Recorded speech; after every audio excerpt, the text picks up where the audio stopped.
So next we will be learning about inverse Laplace transform. Okay, finding the inverse Laplace transform. Okay, inverse Laplace transform means they will give you the value of x of s. This will be given in the question, x of s, that is the Laplace transform will be given in the question, and from x of s you need to find your original time domain signal x of t. Okay, so this is called as inverse Laplace transform, that is finding the inverse from Laplace transform. Okay, so how will they find it means, in every Laplace transform the way of asking the question will always be in this format, that is we can represent this Laplace transform in this format, that is numerator by denominator. All Laplace transforms, okay, every question that they give you, they will always be in this format, that is they will give you a numerator by denominator function, numerator function of s and denominator function of s. Okay, so how to find the inverse Laplace transform from here? For that you need to consider the denominator of s.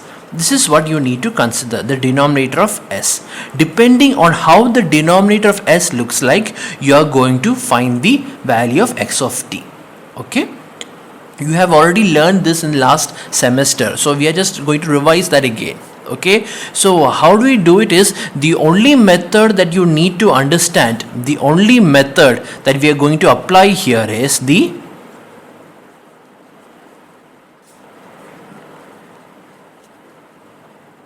partial fraction method.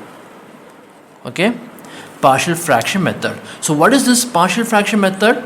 It is this method in which we are splitting this denominator d of s. We are isolating or separating this d of s in many factors, and then we find the inverse Laplace transform of each and every factor. That's how we do this problem. Okay, that's one of the easiest method of finding the inverse Laplace transform, that is they separate this d of s into many factors.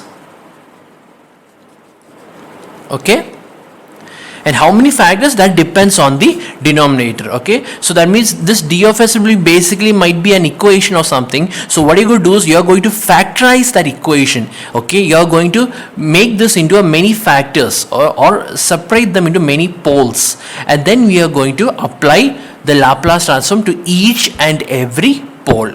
Okay, for example, let's take for example that this d of s, this denominator d of s, we can represent it as in terms of s plus a into s plus b, s plus a into s plus b. So what I'm going to do, so how am I representing this? So in that case, this x of s will be equal to n of s by s plus small letter a into s plus small letter b. Okay, so this is this is what you call as factorize, that is I am changing this equation into its factors, and then what I'm going to do is I'm going to separate these factors in this format.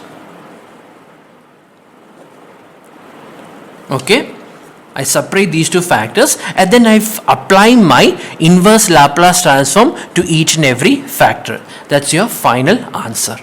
Okay, that's what we do. So there are different, so depending on the denominator there are different approach of how to solve this problem. Okay, that is, first approach is, suppose if the denominator, this d of s, okay, suppose the first approach is that, suppose this d of s is having distinct poles. Distinct poles means there are no repeating poles and there are no any complex poles, nothing like that, just simple very easy poles like this. This is a distinct poles. Okay, so if d of s is a distinct poles, then all you need to understand is this is how you separate it. Okay, that's all. This is how you separate your factors. Okay, so for example, if I am saying that, suppose if x of s is s plus 4 by s plus 3 into s plus 2. Let's do this question. Okay, s plus 4 by s plus 3. So you can see here that d of s is given. Sometimes they can give this question in this format, or sometimes they will give like this. s square plus 5s plus 6. Okay, sometimes they will give this, these two are very same questions. Sometimes in the question paper they will give the question in this format, or they will give the question in this format. If they have given the question in this format, then you have to learn to factorize this equation into separate factors. You have to learn to separate this equation into many factors. Okay, you have to learn to do that. Okay, so in that case, if this is the type of question, then how can you separate the terms? How can you separate the factors? By separating. So here you can see there are two distinct poles or two distinct factors, so you can easily separate them in this format. That is a by s plus 3 plus b by s plus 2. This is how you separate them. Okay, see that this means that the denominator has two poles, so I'm writing the two poles separately. Okay, this factor represents for this pole and this factor represents for this pole. Okay, so now how to find the value of a and b very easily? How to find the value of a and b very easily? There's a equation for that. That is to find, suppose I want to find the value of a. Okay, a. So if I want to find the value of a, okay, first you look at the denominator of a. The denominator of a is s plus 3. So the equation for a is s plus 3 into x of s when s is equal to minus 3. Okay, you have understood how you got s is equal to minus 3. Is if I equate s plus 3 is equal to 0, then I can say that s is equal to minus 3. Okay, so how do I find a? By multiplying s plus 3 with this, or by multiplying s plus 3 with this. Now you can imagine what happens. Suppose if I multiply s plus 3 with this, what will happen? This s plus 3 and this denominator s plus 3 will be cancelled. So only these two terms are remaining. So that means the easy way of finding a, is that you look at the denominator s plus 3. So here the denominator is s plus 3. So you look at the denominator, and that denominator you should remove from your question. Simply remove the denominator. Keep everything as it is and then simply separate that denominator. So you will get s plus 4 by s plus 2. You see, this is x of s without s plus 3. Okay, then you substitute the value of s plus 3 as, you substitute the value of s as minus 3. Okay, so that means the value of a is 4 minus 3 is 1 by minus 3 plus 2 is minus 1. So which means a is equal to minus 1. Okay, likewise if you want to find the value of b, look at the denominator of b. The denominator of b is s plus 2. So what you're going to do is remove s plus 2 from here. Simply remove s plus 2 from here. So you will have s plus 4 by s plus 3. Okay, and then substitute the value of s as minus 2, because s plus 2 is equal to 0, so therefore s is equal to minus 2. So substitute the value of s as minus 2. So you will get 4 minus 2, 2 by minus 2 plus 3 is 1. So the answer is equal to 2. Okay, this is how you find the value. Understood? This is how you find the value of a and b. So finally, so if you want to find the inverse, now if you want to find the inverse, so what is the answer? So this is, so x of s, you have found that x of s is equal to minus 3 by s plus 3 minus 1 by s plus 3 plus 2 by s plus 2, right? So therefore your x of t is nothing but the inverse Laplace transform. This is how you apply inverse Laplace transform of x of s, which is nothing but the Laplace inverse of minus 1 by s plus 3 plus Laplace inverse of 2 by s plus 2. Okay, I can take the constant outside, minus 1 into Laplace inverse of 1 by s plus 3 plus 2 into Laplace inverse of s plus 2.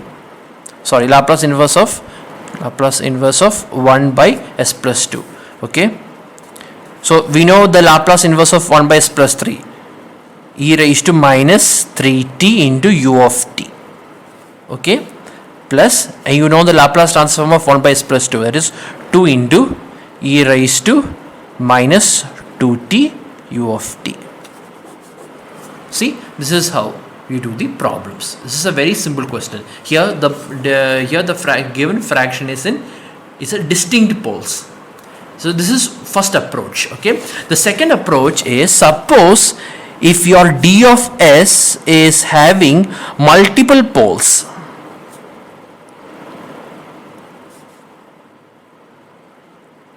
Multiple poles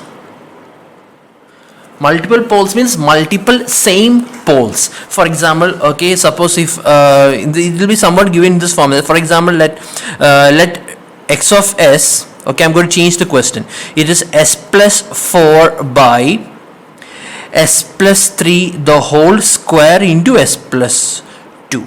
Okay, suppose this question is in this format.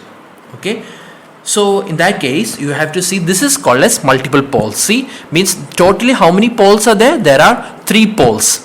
One pole is at s is equal to minus 2 and 2 poles at s is equal to minus 3. That means the poles are at s is equal to minus 2, s is equal to minus 3 and s is equal to minus 3. See, 2 s is equal to minus 3 because there are 2 factors. So therefore 2 s is equal to minus. This is called as multiple poles. So suppose if your denominator is having multiple poles, then how do you partial fraction this? How do you separate this? Separating this is by first you look at the factors. Okay, so here there are 3 factors, s plus 3 the whole square. That means here there are 2 factors and this is 1 factor. So you separate this like this: a by s plus 3 plus b by s plus 3 the whole square plus c by s plus 2. Okay, this is how you separate them. There are 3 factors, so therefore there should be 3 terms: a by s plus 3 plus b by s plus 3 the whole square plus c by s plus 2. Okay, so now how you are going to find the value of a, b and c? How you are going to find the value of a, b and c? Okay, so how to find the value is that first in this question you look at the denominator. Okay, so here the denominator is s plus 3 the whole square into s plus 2. Okay, if you look over here, this factor is complete because the denominator has s plus 2 and then one factor like that is over here, s plus 2. So this factor is complete. Okay, now look at the value of the second one over here.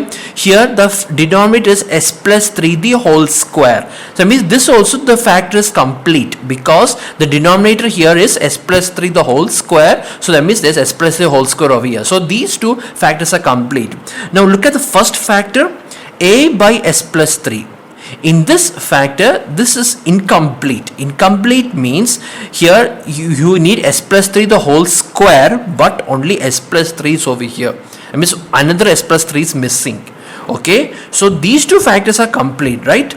So in that case, that means these 2 are distinct factors. That's what I meant. Multiple poles means this is the multiple pole. Distinct poles, last case you have learned distinct poles. That means these 2 are the distinct poles, and out of 2 distinct poles, 1 pole is repeating. So these 2 distinct poles has these 2 distinct factors for B and C. So for B and C, you can find the answer how you found in the last case. That is the value of, suppose I will start with C. I want to find the value of C. So C is nothing but here the factor is s plus 2. So simply remove s plus 2 from here. I can say that this is s plus 4 by s plus 3 the whole square. That is after when I remove s plus 2. Okay, if the denominator is s plus 2, so I am going to remove that factor s plus 2. So s plus 4 by s plus 3 the whole square, and then substitute the value of s as s plus 2 is equal to 0. So substitute the value of s as minus 2. This is how you find the value of C. So immediately I can find the value of C. Here it is 4 minus 2. 4 minus 2 is 2, and here is 3 minus 2 is 1. 1 square is 1. So you will get the answer as 2. Okay. Now after this, same way you can immediately find the value of B, because B is having the denominator of B is having the highest power. Okay, so you can find the value of B.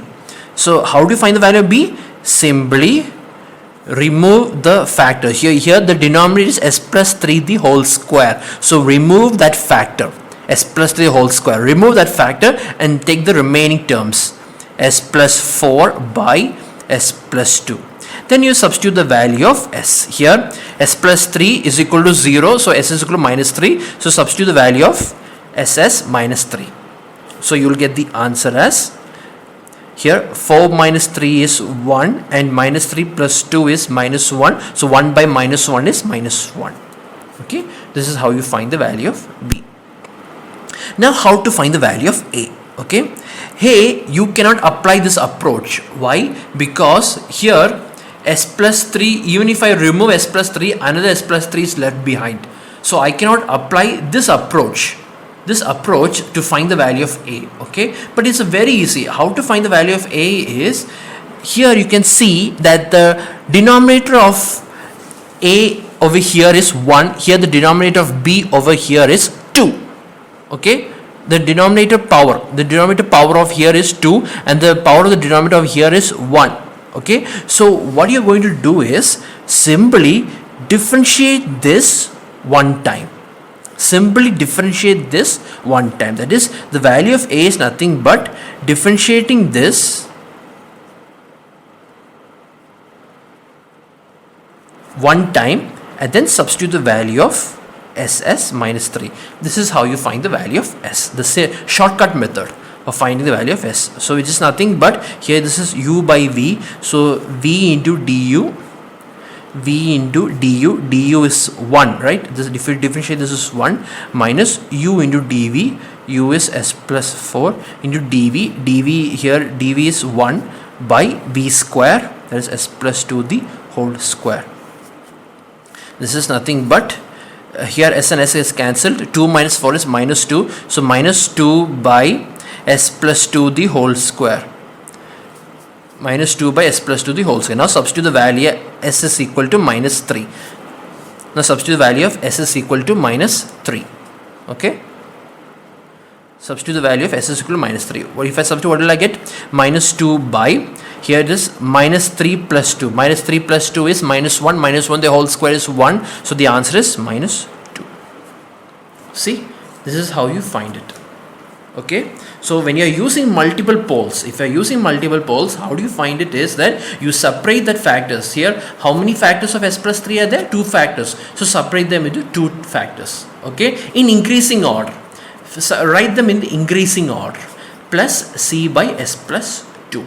Okay, and then what you do is, first you find the value of the complete poles. So these 2 factors are complete. See, because s plus 2, s plus 2, s plus 3 the whole square, s plus 3 the whole square. So these 2 factors you can find it just like how you found before. So see, s plus 4 by s plus 3 whole square. Here denominator is s plus 2, so remove s plus 2. So in that case you will get this factor, then you substitute ss minus 2, you will get the value of c. Likewise for b also, here s plus 3 the whole square, so the factor is complete. So remove s plus 3 the whole square from here, so it will be s plus 4 by s plus 2, then substitute the value of ss minus 3, because s plus 3 is equal to 0, so substitute the value of ss minus 3, you will get the value of b.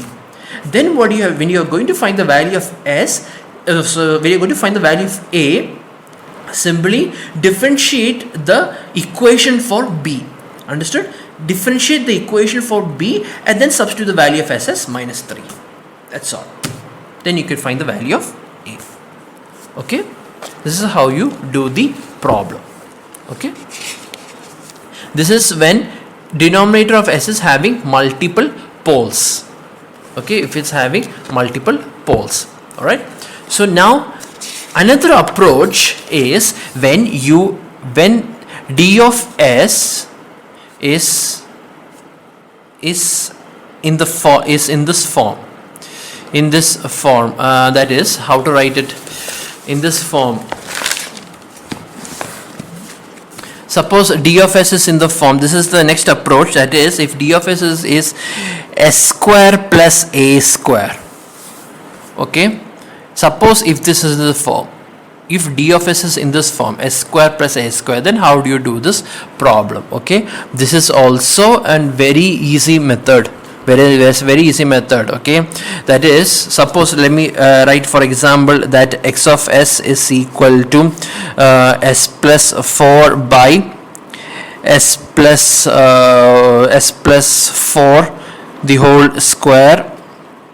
Okay, let me change question. S plus 3, make it s plus 3. S plus 3 by s plus 4 the whole square. No, sorry.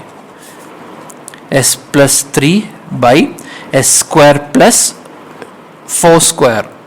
Okay, make it 2 square. Okay, suppose if they give the approach like this, s plus 3 by s plus square plus 2 square. Okay, so how do you going to solve if they have asked these kind of question? So in that case, what you need to do is you should understand one thing, that is you should understand that a square plus b square, okay, is nothing but a plus jb into a minus jb. Always, we know this already, right? If you cross multiply this, always it comes back in this form. Alright, a square plus b square. In that case, you can separate this. We know that if the question was like this, then you can factorize it by this method. That is, a square minus b square is a plus b into a minus b. But suppose if the question was a square plus b square, then you can factorize like this. That is, you can factorize it as a plus jb into a minus jb. This is nothing but a square plus b square. Okay, so that means this is nothing but complex roots. So if you are having complex roots, then how do you solve this question? Very easy. So suppose, for example, let me try this question over here. Suppose x of s is equal to s plus 3 by s square plus 4. Okay, if this is assume that this is your question. So what you're going to do is you are going to separate this into two factors, into two complex values. So you are having complex poles. That's all. That's the only difference. You are going to have complex poles. The rest is same. So you will get s square plus 2 square. That means if I am going to factorize this, it will be like s plus 3 by s plus 2j into s minus 2j. S plus 2j into s minus 2j. This is how you are going to separate the factors. Then after that you write a by s plus 2j plus b by s minus 2j. Okay, now you can assume that this is a distinct poles, just like the case 1, the first case that you have studied, distinct poles. You can assume that in this format also. Okay, and actually this is much more easier, because when you are doing this problem, you don't need to find both a and b. You don't have to find both a and b. You need to find only a. Just simply find the value of a. Okay, and when you are going to find the value of b, when you are going to find the value of b is nothing but complex conjugate of a. That's all. Okay, so you need to find only a. Just simply find the value of a or b. Find any one of them. Find any one of the coefficient. Then finally, in order to write the other coefficient, simply take the conjugate of your first coefficient. That's all. That's how you're going to find the value. Okay, for example, let's do this problem over here. So here I can say that a is equal to, so here the denominator is s plus 2j. So I'm going to remove s plus 2j. So it will be s plus 3 by s minus 2j. S plus 3 by s minus 2j. Okay, and then substitute the value of s as here s plus 2j is equal to 0. So s is equal to minus 2j. So s is equal to minus 2j. Okay, so now this is the equation for finding a. So that means I'm going to substitute s as here s is minus 2j. So the numerator will become minus 2j plus 3 by, here it will be minus 2j minus 2j, it will be minus 4j. Okay, or this is nothing but 3 minus 2j by 4j. Okay, now what I'm going to do is I'm going to make this into a proper format, right? So I'm going to multiply the denominator and numerator by 4j. Okay, multiplying the numerator and denominator by 4j, so I can remove this j at the denominator. So or I can simply multiply these two by j itself. That's more than enough. So this will become here, if I multiply here, this will become minus 2j into j into j is minus 1 minus 1 minus, so it will be 2 plus 3j, right? This will become 2 plus 3j by, if I multiply this into j, it will be minus 4. So this is nothing but minus 2 minus 3j by 4. This is nothing but minus 2 by minus 3j by 4. This is the value of A. So now to find the value of B,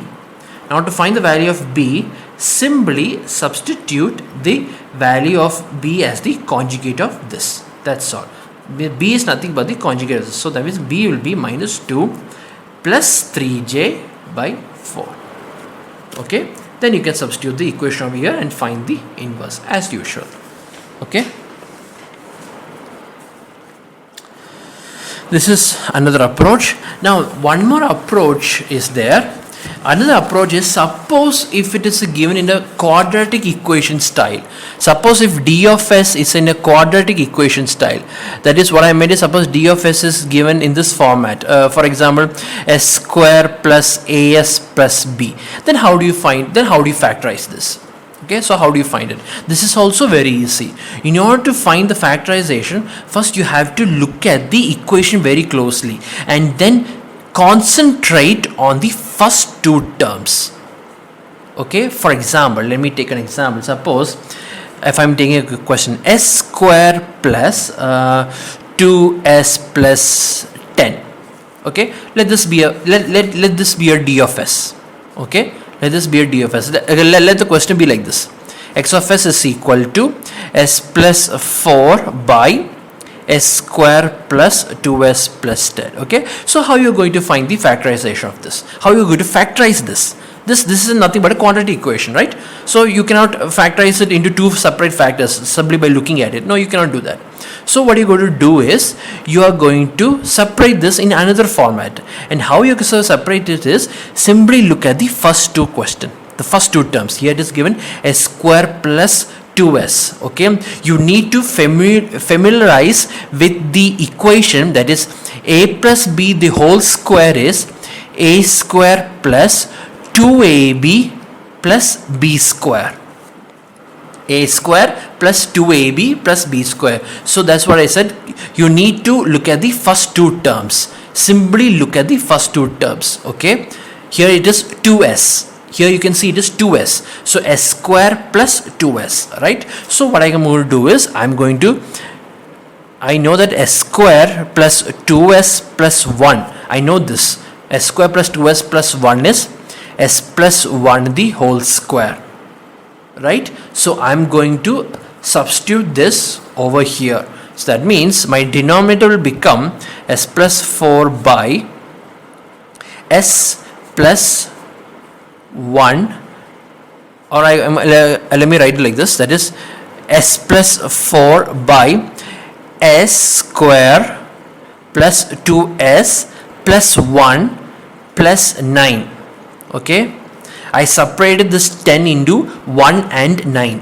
1 plus 9. Why? Because I can use this 1 for this equation, s plus 1 the whole square and 9. So this is nothing but s plus 4 by s plus 1 the whole square plus 9. 9 is nothing but 3 square. So this is nothing but s plus 4 by s plus 1 the whole square plus 3 square. Right? So you can separate the factors as s plus 4 by, this will become s plus 1 plus 3j and s plus 1 minus 3j. See? So you have changed this question into distinct poles, your case 1 case. So this, you have made this into distinct poles. So now you can apply the equation a by s plus 1 plus 3j plus b by s plus 1 minus 3j, and then you can find the value of a and b just like how you found it before. Yes, this is how you find the equation. Okay, very easy format. Okay, so here you can, so you should learn to distinguish this. You need to separate this. Okay, so this is one way of separating. Another way, so for example, if it is s square plus 6s plus 45, s square plus 6s plus 45, how you going to separate this? Okay, so you have to look at the first two terms. S square plus 6s, 6 divided by 2 is 3, right? 6 divided by 2 is 3. So suppose I want to find s plus 3 the whole square. So what is s plus 3 the whole square? S square plus 6s plus 9. See, s square plus 6s plus 9. The first two terms are the same. First two terms are the same. So what is missing is 9. 9 is missing. So here I can take the 9 from here, right? I can take the 9 from here. So this will become s square plus 6s plus 9 plus 45 is nothing but 36, right? So this is nothing but s plus 3 the whole square plus 6 square. See? So if your denominator is like this, I can factorize like this. So it will become s plus 3 plus 6j and s plus 3 minus 6j. Okay? So this is how you can do the second question. Alright? So these are how the denominator can come in the form of distinct poles.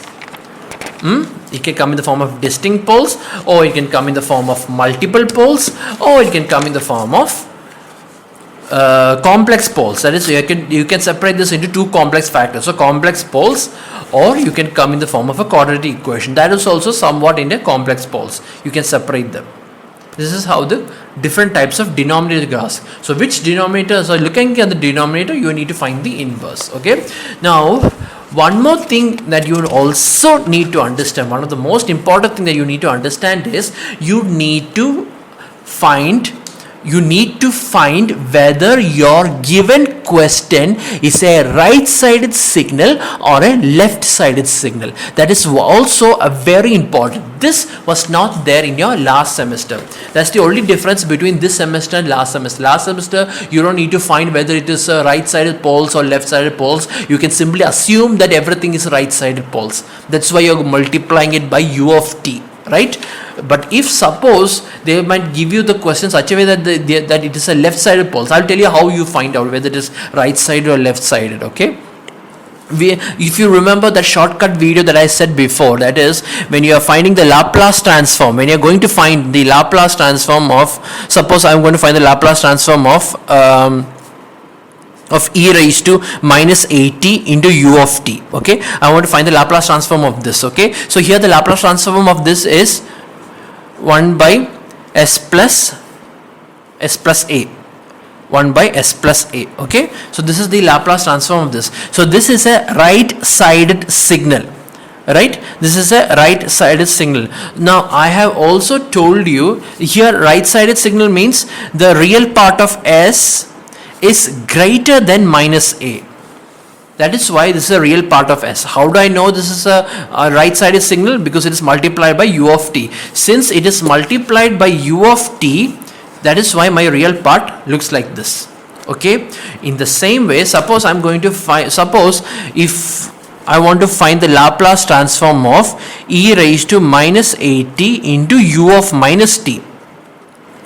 Now I have made this an left-sided signal. U of minus, I'm multiplying this with e raised to minus t, so this becomes a left-sided signal. So my Laplace transform will be negative of this, minus 1 by s plus a. Laplace transform will be minus 1 by s plus a, negative of this answer, and your real part of s, according to the properties of ROC, the real part of s is given by real part of s less than minus a. Right? Why it is less than minus a? Because it is a left-sided signal. How did I know it's a left-sided signal? Because the question is multiplied with u of minus t. So u of minus t, since u of minus t is left-sided, then the real part of s becomes less than minus a. If it is right-sided, greater than minus a. If it is left-sided, less than minus a. Okay. Now what happens if, now look at this, okay. What happens if your Laplace transform is minus of e raised to minus 80 u of minus t? What are you going to find the Laplace transform of this? if you're going to find the Laplace transform of this, then your Laplace transform will be 1 by s plus a itself. It will be 1 by s plus a itself. And since this is a left-sided signal, your real part is, as usual, it will be less than minus a. It will be less than minus a. So if you look over here very carefully, you can see that the Laplace transform of this and the Laplace transform of this are one and the same. Look at the function. Here it is u of minus t, here it is u of t. Here also there is a minus sign, here there is no minus sign. So if I am going to find the Laplace transform of this, and if I am going to find the Laplace transform of this, then I know that my Laplace transform is same. So what is different? This is different. The ROC is different. Since this is a right-sided signal, the real part of s is greater than minus a. Since this is a left-sided signal, the real part of s is less than minus a. Okay, so now in your given question, so this is how you have to remember. So if it is a left-sided signal, what you need to do is you have to multiply your signal with